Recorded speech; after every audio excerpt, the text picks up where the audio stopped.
अस्सलाम वालेकुम जी। इनबलर में खुशामदीद। This is Sarmad Kazmi. आज हम आपको बताने जा रहे हैं कि आपने अगर कोई लैपटॉप लेना है या लैपटॉप की कंप्लीट इन्फॉर्मेशन आपको चाहिए तो इस तरह की वीडियो आपको कहीं भी नेट पे नहीं मिलेगी, क्योंकि आज हम आपको बताने जा रहे हैं each and everything about the laptops, ताकि आप सुकून से जाके अपना लैपटॉप ख़रीद सकें और आपको हर चीज़ का अंदाज़ा हो कि लैपटॉप में कौन सी चीज़ होती है और आपको किस चीज़ का ध्यान रखना है। तो सबसे पहले हम शुरू करते हैं। जिस चीज़ का आपको ध्यान रखना है, अगर आप लैपटॉप नया ख़रीदने जा रहे हैं या आपके पास पहले से है और आप उसके बारे में कंप्लीट इन्फॉर्मेशन लेना चाह रहे हैं, तो आपको ये 4 चीज़ों का ख़ास तौर पे ध्यान रखना होगा। एक तो है उसका प्रोसेसर, और दूसरे नंबर पे आपने उसकी रैम देखनी है, और फिर आपने उसकी स्टोरेज देखनी है, और फिर उसके बाद आपने उसके ग्राफिक्स देखने हैं। तो ये 4 चीज़ें अगर कोई लैपटॉप या कोई कंप्यूटर आपने लेना है तो फिर आपने लाजमी देखनी है। इवन कि ये 4 चीज़ें हर मोबाइल फ़ोन के अंदर भी होती हैं, तो आपको इन चारों चीज़ों का ध्यान रखना है। इसके अलावा काफ़ी सारी चीज़ें हो सकती हैं कि जैसे लैपटॉप के अंदर सीडी डालने का ऑप्शन है या नहीं है, लेकिन आजकल के दौर में ऑलमोस्ट सारी चीज़ें जो हैं वो इतनी इम्पॉर्टेंट नहीं हैं जितनी ये 4 चीज़ें इम्पॉर्टेंट हैं। तो अगर ये 4 चीज़ें आपके हिसाब से ठीक हैं तो बाकी जितनी भी रिक्वायरमेंट्स हैं वो ऑलमोस्ट हर लैपटॉप में फुलफ़िल हो जाती हैं। आपको कोई भी परेशान होने की ज़रूरत नहीं है। तो बग़ैर किसी डिले के शुरू करते हैं। और सबसे पहले मैं आपको हर चीज़ के बारे में थोड़ा सा इन्फॉर्मेशन दूंगा कि प्रोसेसर क्या है, कौन कौन सी तरह के प्रोसेसर्स हैं जो आजकल मार्केट में अवेलेबल हैं। उसके बाद इसी तरह मैं रैम के बारे में आपको बताऊंगा, फिर मैं स्टोरेज के बारे में आपको बताऊंगा, और इसके बाद मैं आपको ग्राफिक्स के बारे में बताऊंगा। तो आपको ये सारी वीडियो एंड तक देखनी है और आपको ये बिल्कुल पता चल जाएगा कि आपने कौन सा लैपटॉप जाके लेना है और वो कितनी प्राइस रेंज में आएगा और आपकी रेंज क्या है, आपकी रिक्वायरमेंट्स क्या हैं, ताकि आपको बाद में फ्यूचर में भी कभी कोई मसला ना बने और आपका जब दिल करे आप आराम से जाएं और जाके अपनी पसंद का लैपटॉप ले लें। तो ये चारों चीज़ों का इन्फॉर्मेशन सबसे पहले हम लेंगे। उसके बाद फिर मैं 3 कैटेगरीज़ में डिवाइड कर दूंगा आपकी रिक्वायरमेंट को। यानी अगर आप नया लैपटॉप लेना चाहते हैं या बिल्कुल एक दफ़ा आपने कभी लैपटॉप नहीं लिया, तो आपको इस चीज़ का अंदाज़ा होना चाहिए कि आपकी रिक्वायरमेंट्स क्या हैं, आपने उसके साथ क्या करना है। तो इसकी वीडियो के एंड तक मैं आपको ये भी बताऊंगा कि आप कौन सी कैटेगरी में अपने आप को फॉल करवा सकते हैं और आपको कौन सा लैपटॉप बेस्ट सूटेबल रहेगा। तो चलें शुरू करते हैं हम प्रोसेसर के साथ कि आजकल जो हैं वो कौन से प्रोसेसर्स अवेलेबल हैं और कौन से प्रोसेसर जो हैं वो अच्छे हैं आजकल के दौर के हिसाब से। तो अगर एंट्री लेवल की बात की जाए, बिल्कुल स्टार्ट वाले लेवल की, जिसमें बेसिक टास्क हो सकते हैं, आप इंटरनेट ब्राउज़ कर सकते हैं, माइक्रोसॉफ्ट ऑफिस चला सकते हैं, Word, Excel, PowerPoint, online classes ले सकते हैं। यानी स्टूडेंट्स के लिए लाइट ऑफिस वर्क करना है, वेब ब्राउजिंग करनी है या कंटेंट राइटिंग करनी है। तो 2 तरह के प्रोसेसर्स होते हैं 2 कंपनीज़ के, एक इंटेल का होता है और एक AMD का होता है। तो इंटेल का यूजुअली जो है वो चलता है ज़्यादा। तो इंटेल में भी मैं रिकमेंड करूँगा आपको इंटेल कोर i3, जो कि मिनिमम रिक्वायरमेंट के हिसाब से आपको लेना चाहिए आजकल के दौर के लिहाज से। तो ये जो जनरेशन्स साथ में लिखी हुई हैं हर किसी प्रोसेसर के साथ, 6th जेन लिखा हुआ है अप टू 13th जेन। तो इस जनरेशन का मतलब है कि ये कौन सी जनरेशन में कौन से टाइम फ्रेम के अंदर आया है। यानी कि अगर फर्स्ट जनरेशन वाला है तो वो पुराना होगा, और अगर 13th जनरेशन वाला है तो वो डेफिनेटली एक नया प्रोसेसर होगा। तो आपको अपनी रिक्वायरमेंट्स अपने बजट के हिसाब से देखनी है। तो प्रोसेसर जो है वो कि इंटेल कोर i3 ये बहुत अच्छा प्रोसेसर है, और AMD में भी फिर एथलॉन, सिल्वर गोल्ड और Ryzen 3 जो है वो अच्छे प्रोसेसर्स हैं एंट्री लेवल के हिसाब से। दूसरे नंबर पे हम अगर चेक करते हैं मिड रेंज के हिसाब से, मिड रेंज में आ जाता है कि अगर आपने मॉडरेट से गेमिंग करनी है, कोडिंग करनी है, ग्राफिक डिज़ाइनिंग करनी है या वीडियो एडिटिंग करनी है। For example you are a freelancer, आप फ्रीलांसर हैं, आपने फ्रीलांसिंग करनी है, मॉडरेट गेमिंग करनी है, फ़ोटो वीडियो एडिटिंग करनी है या लाइट प्रोग्रामिंग करनी है, तो उसके लिए आपको इंटेल के अंदर इंटेल कोर i5 और इंटेल कोर i7 ये मिलेंगे। कोर i5 डेफिनेटली एक छोटा मॉडल है और कोर i7 ज़्यादा बड़ा मॉडल है। इसी तरह से AMD में AMD Ryzen 5 आपको मिल जाएगा। तो ये हो गया मिड रेंज। और अब हम देखते हैं हाई परफॉर्मेंस, यानी बिल्कुल अगर आपने हाई एंड गेमिंग करनी है, आर्टिफिशियल इंटेलिजेंस पे काम करना है, 3D रेंडरिंग करनी है या मशीन लर्निंग पे काम करना है, बहुत हाई एंड के काम अगर आपने करने हैं उसके ऊपर, तो आपको प्रोसेसर चाहिए होगा इंटेल का कोर i7, इंटेल का कोर i9 या फिर इंटेल Xeon जो कि वर्क स्टेशन है। उसके बाद AMD का AMD Ryzen 7, 9 या थ्रेडरिपर। तो ये बहुत हाई लेवल के बहुत अच्छे प्रोसेसर्स हैं। आपने इस बात का ध्यान रखना है कि हमने इन 4 चीज़ों पे, प्रोसेसर्स, रैम, स्टोरेज और ग्राफिक्स, इनको आपने अपनी रिक्वायरमेंट के हिसाब से बाद में लिख लेना जबकि आपको अंदाज़ा हो जाएगा कि कौन सा लैपटॉप आपको ख़रीदना चाहिए। तो प्रोसेसर्स का भी हो गया। अब चलते हैं हम रैम की तरफ कि कौन सी रैम आपके लिए बेस्ट सूटेबल रहेगी। तो रैम की 3 कैटेगरीज होती हैं। एक DDR3 होती है जो कि पुरानी और आउटडेटेड हो चुकी है, इस टाइम काफ़ी पुराने लैपटॉप्स में ये आती है। DDR4 इस टाइम चल रही है, काफ़ी सारे लैपटॉप्स में ये आ रही है और आपको ये आम तौर पे DDR4 ही मिलती है। और DDR5 जो है वो ये लेटेस्ट है बिल्कुल, और ये नए लैपटॉप जितने भी आ रहे हैं उनके अंदर DDR5 होती है। अगर हम बात करें रैम की स्टोरेज कैपेसिटी की, तो रैम की स्टोरेज कैपेसिटी में आपको ये बात ध्यान में रखनी है कि एक 4 GB की रैम होती है जो सबसे मिनिमम होती है आजकल। यानी 4 GB का मतलब है आप इससे बेसिक काम करवा सकते हैं। रैम, प्रोसेसर, ग्राफिक्स कार्ड और स्टोरेज जो है ये बेसिक रिक्वायरमेंट्स हैं। एक कंप्यूटर में ये चारों चीज़ें होनी चाहिए। 4 GB की रैम सबसे मिनिमम होती है, उसके बाद आती है 8 GB की रैम और ये उससे अच्छी होती है। फिर डेफिनेटली 16 GB की होती है और 32 GB की, और फिर सो ऑन 32 GB से 64 GB की भी हो सकती है आपकी रिक्वायरमेंट्स के हिसाब से।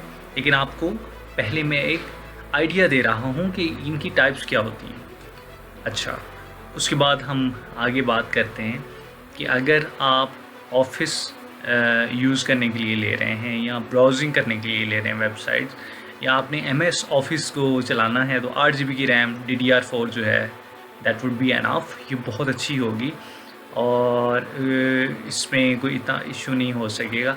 जो फ्रीलांसर्स हैं उनके लिए और जनरल यूज़ के लिए 8 GB की रैम रिकमेंडेड होती है, या 16 GB की रैम आपके लिए मस्ट है। उसके बाद अगर आपने हाई एंड गेमिंग करनी है और एडिटिंग करनी है, यानी आपने अडोबी फोटोशॉप पे कोई काम करना है, आपने गेमिंग करनी है बहुत अच्छे तरीके से, तो 16 GB की रैम या फिर 32 GB की रैम आपको कम से कम ये तो चाहिए। उसके बाद फिर अगर आपने बहुत ही हाई लेवल का काम करना है, तो आपको आर्टिफिशियल इंटेलिजेंस पे काम करना है, बहुत हाई लेवल आपने प्रोग्रामिंग करनी है, तो फिर 32 GB, 64 GB और इसके आगे भी आपने जो भी रिक्वायरमेंट्स हैं वो फुलफ़िल करनी है तो आप देख सकते हैं। लेकिन 8 GB की रैम जो है वो आजकल आम तौर पे चलती है। अब तो 4 GB की रैम जो है उसका भी दौर ख़त्म हो गया है ऑलमोस्ट। आगे हम चलते हैं स्टोरेज की तरफ। हमने प्रोसेसर देख लिए, हमने रैम्स देख ली, अब हम स्टोरेज की तरफ चलते हैं जो कि एक मेन रिक्वायरमेंट होती है एक लैपटॉप या कंप्यूटर में, कि आपकी डाटा को स्टोर करने की कितनी कैपेसिटी है। तो वो सारी चीज़ें कहाँ जाती हैं? स्टोरेज के अंदर। आम तौर पे हमारे पास 2 तरह की स्टोरेज होती हैं, एक HDD हार्ड डिस्क ड्राइव और दूसरी होती है SSD यानी सॉलिड स्टेट ड्राइव। जो हार्ड डिस्क होती है ये पुराने दौर के हिसाब से ये बनी थी, पहले वाली टेक्नोलॉजी है जिसकी स्पीड ट्रेडिशनली थोड़ी कम है एज़ कम्पेयर टू SSD। तो इट इज़ हाईली रिकमेंडेड। मैं आपको ये हाई रिकमेंडेड करूँगा कि अगर आपने लैपटॉप बाय करना है तो उसके अंदर SSD ज़रूर होनी चाहिए ताकि आपको स्पीड का कोई इशू ना हो, क्योंकि जो SSD होती है ये 5 गुना ज़्यादा स्पीड से काम करती है हार्ड डिस्क ड्राइव से। तो लेकिन डेफिनेटली इसकी प्राइस थोड़ी ज़्यादा होती है सॉलिड स्टेट ड्राइव की, और हार्ड डिस्क की प्राइस थोड़ी कम होती है। लेकिन ये रिकमेंडेड है कि आपको SSD लगवानी चाहिए, चाहे आप थोड़ी कैपेसिटी की लगवा लें। लेकिन मेजर ये 2 कैटेगरीज़ होती हैं। अगर आपने हार्ड डिस्क देखनी है तो इन दोनों कैटेगरीज आप ये दोनों भी लगवा सकते हैं एक ही टाइम पे। आम तौर पे ये होता है कि दोनों आम तौर पे आम लैपटॉप्स में लग जाती हैं दोनों ही। तो इसकी भी कैपेसिटी होती है स्टोरेज की। सबसे कम जो होती है वो जो एक हार्ड डिस्क हो सकती है वो 132 GB के करीब होती है। वो 132 वाली जो है ना वो आप ले सकते हैं, लेकिन रिकमेंडेड यही है कि मिनिमम एटलीस्ट 256 GB वाली SSD होनी चाहिए फॉर स्मूथ वर्किंग। उसके बाद फिर 512 GB की हो सकती है कैपेसिटी के साथ, 1 TB की हो सकती है, 2 TB प्लस, इस तरह से चलता रहता है काम। हमने इसके बारे में देख लिया कि एक प्रोसेसर के अंदर कौन कौन सी चीज़ें होती हैं, रैम के अंदर, और जो स्टोरेज है वो कौन सी आपको लेनी चाहिए। अभी हम आते हैं ग्राफिक्स की तरफ। तो ग्राफिक्स जो होते हैं, हर किसी लैपटॉप या कंप्यूटर के अंदर दो तरह के ग्राफिक्स होते हैं। एक होते हैं इंटीग्रेटेड ग्राफिक्स, यानी कि वो ग्राफिक्स कार्ड उस CPU के अंदर ही लगा हुआ होता है, और दूसरे होते हैं डेडिकेटेड ग्राफिक्स कार्ड जो कि उस प्रोसेसर के बाहर लगा होता है। तो जो इंटीग्रेटेड ग्राफिक्स होते हैं वो बेसिक होते हैं और पावर एफिशिएंट होते हैं, और वो इतने ज़्यादा हाई लेवल के नहीं होते as compare to the external extended graphics cards. वो मैं आपको आगे बताता हूँ कि वो क्या होते हैं। इंटीग्रेटेड जो होते हैं ये प्रोसेसर के अंदर लगे होते हैं। जब वो अंदर लगे होते हैं तो उनकी कैपेसिटी इतनी ज़्यादा नहीं होती। इसमें नॉर्मल लैपटॉप जो हैं उनमें ये आमतौर पे अंदर ही लगे होते हैं। इसमें सबसे इंटेल UHD ग्राफिक्स हैं, फिर इंटेल आयरस हैं, फिर AMD रेडन है, और सो ऑन। अगर हम बात करें डेडिकेटेड ग्राफिक्स की, जिसके बारे में मैं आपको बता रहा था कि अगर आपने कोई लैपटॉप लेना है तो बहुत अच्छी रिक्वायरमेंट्स हैं, अगर आपकी बहुत हाई लेवल का अगर आपने काम करना है तो आप कोशिश करें कि उसके अंदर डेडिकेटेड ग्राफिक्स कार्ड्स हों। तो ये डेडिकेटेड ग्राफिक्स कार्ड जो हैं वो आमतौर पे दो कंपनीज़ हैं जो मेन जिसके आते हैं, एक है NVIDIA और दूसरी है AMD। NVIDIA के अंदर आपको जो एंट्री लेवल बेसिक गेमिंग और एडिटिंग है तो वो GTX 1650 या इस तरह से 2050 जो है RTX वो मिल जाएगा। AMD के अंदर RX 5500M वो मिल जाएगा। इसी तरह मिड रेंज के अंदर अगर आपने देखना है तो ये मॉडल्स हैं। अगर आपने हाई एंड पे देखना है और अगर एक्सट्रीम परफॉर्मेंस आपने करनी है तो फिर आपको ये वाले मॉडल्स जो हैं वो रेफ़र करने चाहिए। तो हमने इसके बारे में इंफॉर्मेशन हासिल कर ली कि ग्राफिक्स कौन कौन से होते हैं। ग्राफिक्स इंटीग्रेटेड हो सकते हैं और डेडिकेटेड हो सकते हैं, और आपको कौन से ग्राफिक्स जो हैं वो बेस्ट सूटेबल हैं ये अभी मैं आपको इस टाइम पे जाके बताता हूँ कि आपकी अपनी कैटेगरी कौन सी है, कि आप किस स्टेज पे हैं लैपटॉप लेने के, आपको क्या रिक्वायरमेंट है लैपटॉप के बारे में। तो मैंने इसको 3 चीज़ों में तकसीम कर दिया है। अगर आपकी बेसिक नीड्स हैं, यानी आप स्टूडेंट हैं, ऑफिस वर्क करना चाह रहे हैं, फ्रीलांसिंग करना चाह रहे हैं, content writing, browsing, Microsoft office पे काम करना चाह रहे हैं, जूम पे, यूट्यूब पे डाटा एंट्री करना चाह रहे हैं, तो फिर आप बेसिक नीड्स की कैटेगरी में फॉल कर सकते हैं। यानी कि आगे जाके मैं आपको अगर बताऊंगा कि आपको ये वाले लैपटॉप्स लेने चाहिए और बेसिक नीड्स के लिए ये बेहतरीन है, तो आपको समझ जाना चाहिए कि आपकी बेसिक नीड में आते हैं।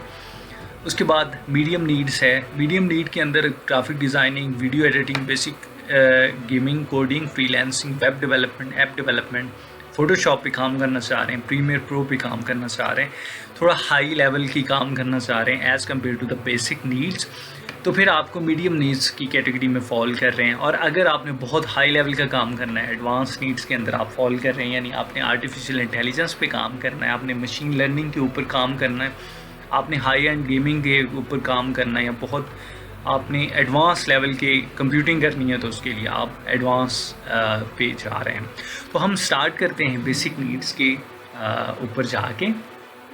बेसिक नीड्स के अंदर आपको ये बात ध्यान में रखनी है कि आपकी मिनिमम रिक्वायरमेंट, जैसा कि मैंने आपको बताया, आपका प्रोसेसर जो है वो होना चाहिए इंटेल कोर i3, एटलीस्ट आपका इंटेल कोर i3 होना चाहिए, और आपकी रैम जो है वो 4 GB हो तो फिर चल जाएगा काम, लेकिन 8 GB हो तो फिर बहुत अच्छा हो जाएगा। स्टोरेज जो है वो SSD हो तो बहुत ही अच्छा हो जाएगा।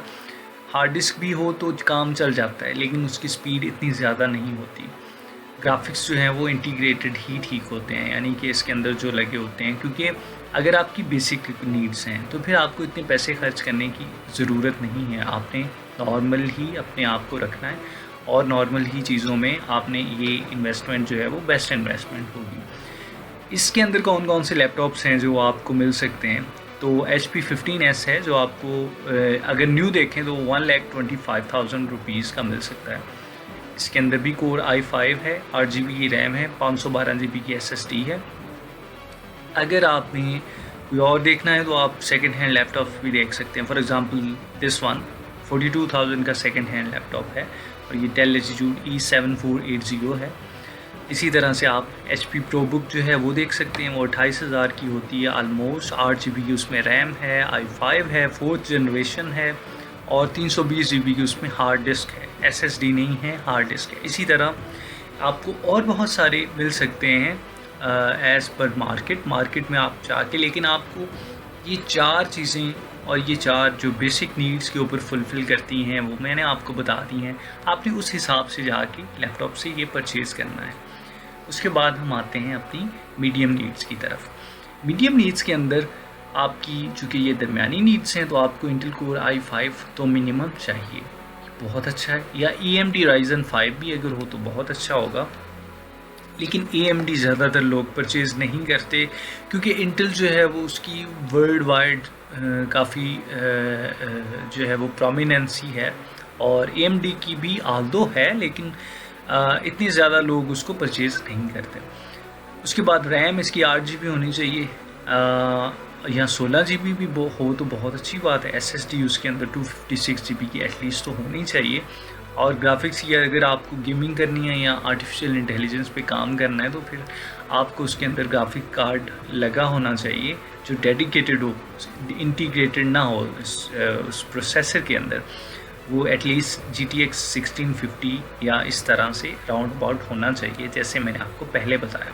तो अगर हम देखें कि इसमें कौन कौन से लैपटॉप्स हैं जो आमतौर पे देखे जा सकते हैं मीडियम नीड्स के अंदर, उसमें Acer Aspire 7 है और जिसकी न्यू अगर हम लें तो 2 लाख प्राइस है। NVIDIA GTX 1650 है, 512 GB उसमें SSD है। तो जैसा कि मैंने आपको बताया ये वाला लैपटॉप बहुत अच्छा होगा, लेकिन अगर आपको इसकी प्राइस बहुत ज़्यादा लग रही है तो आपको अपनी थोड़ा सा ये सेकंड हैंड लैपटॉप की तरफ जा सकते हैं, और ये भी बहुत अच्छे होते हैं, नो डाउट ये भी बहुत अच्छे होते हैं। इनमें भी अगर आपने अच्छी शॉप से लिया है तो आपको कोई मसला नहीं बनेगा और बहुत अच्छा आपका काम चल सकता है। Intel core i7 del precision 7510 है और ये कोर i7 है, 6th जनरेशन, 16 GB की रैम है और इसी तरह इसमें ग्राफिक्स कार्ड भी लगा हुआ है अच्छे वाला, 2 GB का ग्राफिक्स कार्ड लगा हुआ है। तो ये सेकंड हैंड की प्राइस है ऑलमोस्ट 85,000 रुपीज़। इसी तरह से HP 15 है और आप इसकी प्राइस भी दे सकते हैं। इसके बाद हम देखते हैं अपने हाई नीड्स की तरफ, एडवांस नीड्स। इसमें मिनिमम इंटेल कोर i7 होना चाहिए, जनरेशन आप देख लें जो आपको अच्छी से अच्छी मिल सकती है। रैम 16 GB की होनी चाहिए या 32 GB की, SSD लगी होनी चाहिए और डेडिकेटेड ग्राफिक्स कार्ड लगा होना चाहिए। इसके बाद अगर हम लैपटॉप्स देखें कौन से लैपटॉप्स हैं जो इन तीनों कैटेगरीज़ में फॉल कर रहे हैं, जो एडवांस नीड्स में फॉल कर रहे हैं, उसको हम ASUS ROG Strix G15 ये भी देख सकते हैं, ये 3,50,000 रुपये का है। इसी तरह हम ये Lenovo ThinkPad P53 ये देख सकते हैं, ये भी बहुत अच्छा है, 32 GB की इसमें रैम है और इसमें भी अच्छा ग्राफिक्स कार्ड लगा हुआ है। और इसी तरह से हम ये 80,000 का आई थिंक ये सेकंड हैंड है और ये भी बहुत ज़बरदस्त है, ये 80,000 रुपीज़ का है, इसमें बहुत अच्छा ग्राफिक्स कार्ड है और इसकी भी क्वालिटी बहुत अच्छी है।